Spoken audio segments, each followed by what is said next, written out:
Understand that in that he recognized the concept of having an enemy. Yeah. Enemies don't have your best interest at heart. That's right. Enemies are there to hurt you. That's right.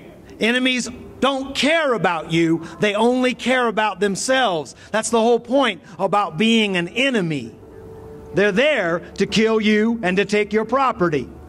We have enemies, and we need to recognize that. We are the people.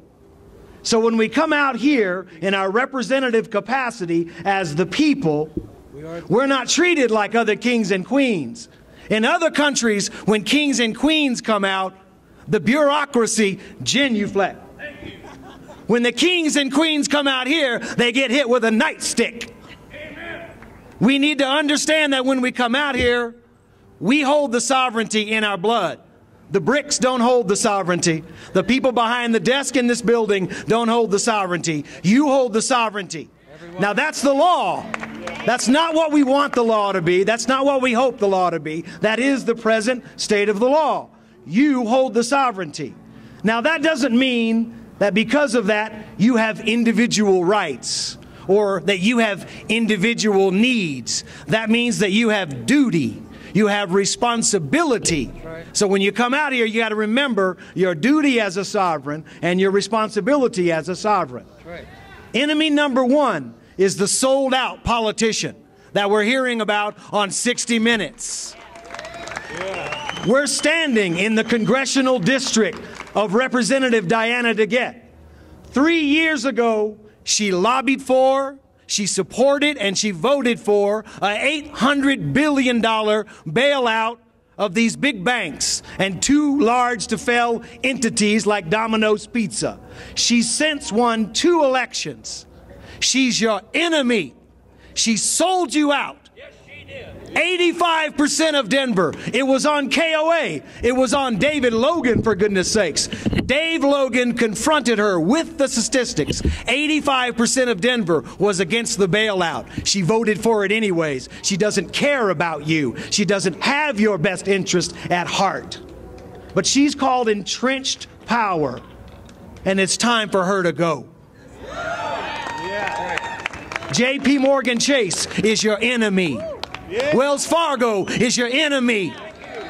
Deutsche Bank, Bank of America, Goldman Sachs, Bank of New York Mellon, they're your enemy. And you know who I'm talking about. They're foreclosing on millions of homes across America on commercial paper that they no more own than the man on the moon.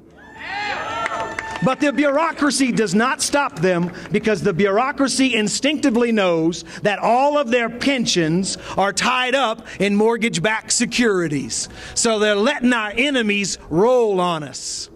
Who are their protectors? And I hate to say this, but the Denver Police Department is your enemy. They don't need to be your enemy. They shouldn't be your enemy. I work with many of them in that building right across the street. Most of them are good people. They really care, but they're not in charge. In fact, I'm learning that all these stormtroopers that come out here, they're not rank and file Denver police officers. They're brought in, they're mercenaries. They're brought in especially trained for riots. I've been out here, I haven't seen a riot. I've never seen any riot. But they bring out the riot gear every weekend. Nobody calls 911. Nobody calls the police. Not one person makes a complaint, and they show up by the dozens every weekend. That's because they're your enemy. And we've got to make them go away, because there's going to come a day when the rank and file police officer is going to have to make a decision. They're going to have to support the people, or they're going to have to take the side of the mercenary. Are you listening, City of Oakland? Are you listening, City of Cincinnati? Are you listening, City of New York? Are you listening, City of Denver? All corporations. Are you listening, City of Seattle? This is not revolution. This has got nothing to do with revolution. They don't want revolution. Revolutions are bloody. Revolutions know no compromise. Revolutions overturn and destroy things. There's no such thing as a bloodless revolution. We haven't had revolution, but if they're not careful, they're going to spark something that they don't want to see. Now, who's their big boss? Who's their big boss? Our primary enemy. As diverse as we are, we all have one common enemy, and that's the Federal Reserve. And we all know it. So as much as we have differences, let's at least pick out one common enemy. Then the cops will come around to our side. Then the politicians will come around to our side. Because right now, they are the puppet master. They're the entity that needs to go away.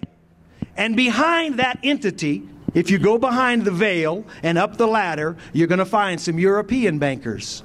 You're going to find some Chinese bankers. You're going to find some Middle Eastern bankers. You're going to find some Jewish bankers. You're going to find some South American bankers. You're going to find some New York bankers. Just a whole big host of bankers. We don't need them. We're scared. What's going to happen if we don't have these big banks to tell us what to do?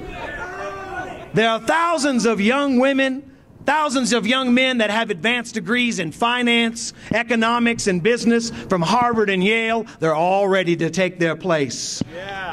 They're all ready to take their place. And we shouldn't worry. Mike Rosen on KOA, who disses the Occupy movement. You shouldn't worry, Mike. You shouldn't worry, Mitt Romney and all you other establishment types. We're still going to have commerce. We're still going to have money. A cow is money. Your used car is money. Gold and silver is money. Your sweat is money. Your land is money. We're always going to have commerce. We're always going to have markets. We're always going to have letters of credit, bills of exchange. We're always going to have liquidity, except we're not going to have evil bankers in charge.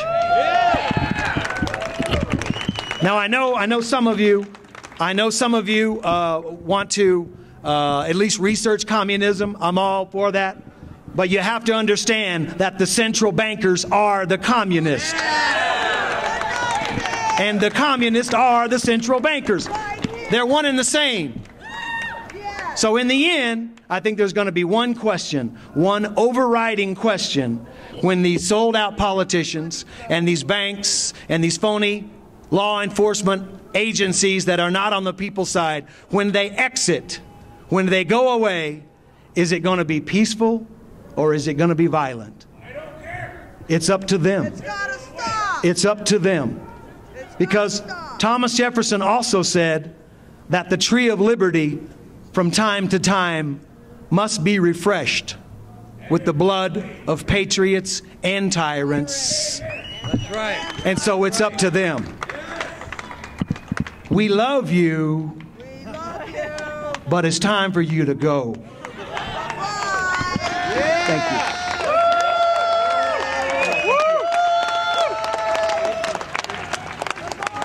Gary Fielder. That was Gary Fielder, guys.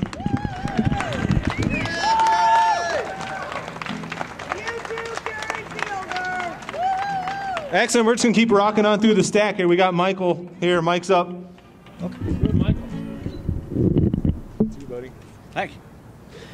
Thank you all for coming here today. I think it's important. Like Turtle said, my name is Michael. I've been coming to Occupy Denver for about a month now. I've been coming for the rallies. I am a married man and a family man. And the reason I'm here is because I do not see a future for my children or America on the path that we are currently on. The bankers have corrupted everything in our system. The Federal Reserve and the International Monetary Fund have taken control of our politics through bribery, through murder. They have killed off everything that our Constitution has stood for. They've turned us into slaves, and that really is the bottom line.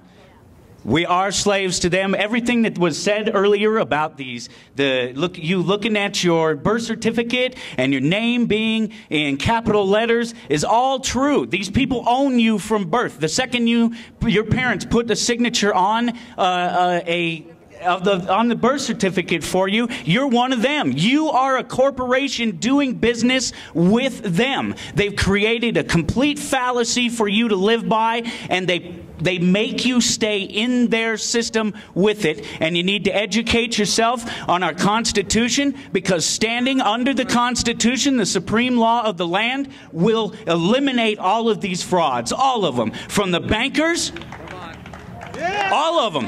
Go ahead. Absolutely. Every single one of them. From the bankers to the corrupt politicians to the corporations that they've influenced to the poison in our food and water, out of the air. Shut down the Federal Reserve.